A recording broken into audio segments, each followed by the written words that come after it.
Our thoughts are simple, yet part of an entangled emulsions of emotions.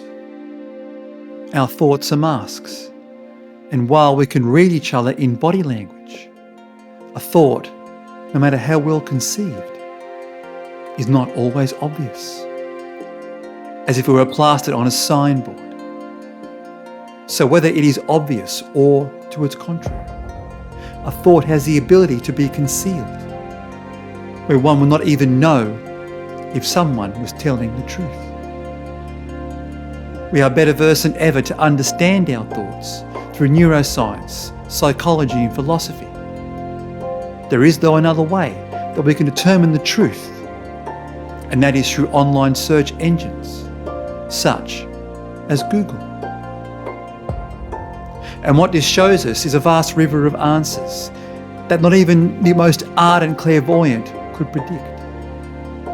This intelligent insight is a result of the work from data scientist Seth Davidowitz, which he highlights in his book, Everybody Lies, which tells us how our simple Google searches can tell us who we really are.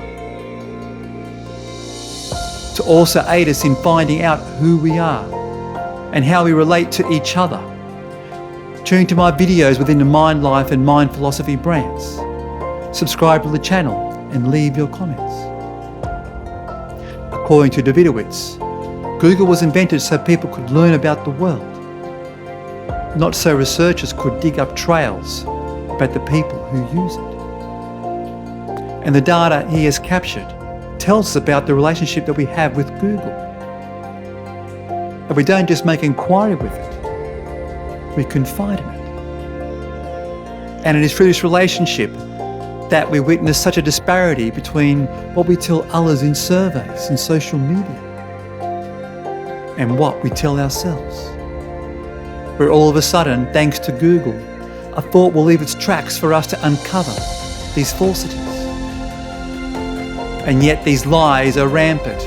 We will lie about whether we are drunk, whether we are sick. We lie to our bosses, we lie to our doctors, we lie to our families. We even lie to ourselves. So you may ask, what are some of the truths that Google searchers have uncovered? Well, here are 3 examples. Firstly, we live within a sexually obsessed culture where married men on average advise in surveys that they are sexually active with their partner once a week. Yet according to Google searches, the top complaint relating to marriage is a lack of sex. Secondly, we are all too familiar with adoring couples on social media, where according to Facebook, wives describe their husbands as the best, my best friend, amazing, the greatest, and so cute. Yet in Google searches, wives describe their husbands as gay, a jerk, amazing, annoying, and mean. And finally, our lying does not escape ourselves. When comparing American publications, such as the intellectual Atlantic, against the tabloid National Enquirer, both journals sell as an estimate on a 1-to-1 basis. Yet in Facebook likes, the Atlantic dominates the National Enquirer by a whopping 27 times to 1. When Google searches also maintain a similar ratio to its sales on a 1-to-1 basis. These examples are just a tip of the iceberg, as a revelation of the depravity of our thoughts keeps on coming. So to sum all this up, our thoughts are not shown on signboards and can be concealed.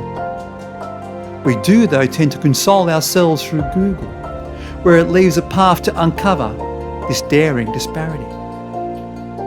Where as a result, according to Davidowitz, we have become insatiable liars when it comes to how we feel about others and ourselves. The microscope showed us there is more to a drop in a pond than the human can see. The telescope showed us there is more to the night sky than the human can see. Digital data shows us there is more to human society than what we think we see.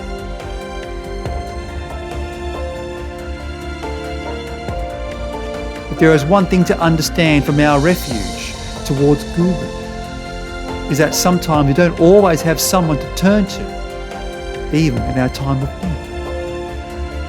And it is when we are at this vulnerable moment, we will seek consolation, even if it were from something that we know is not human. It is our retort of anger, our retort of anguish, our retort of amnesty. Our journey of life discovers the lies that we find at the surface of others and yet reveal the mask that we adorn upon ourselves.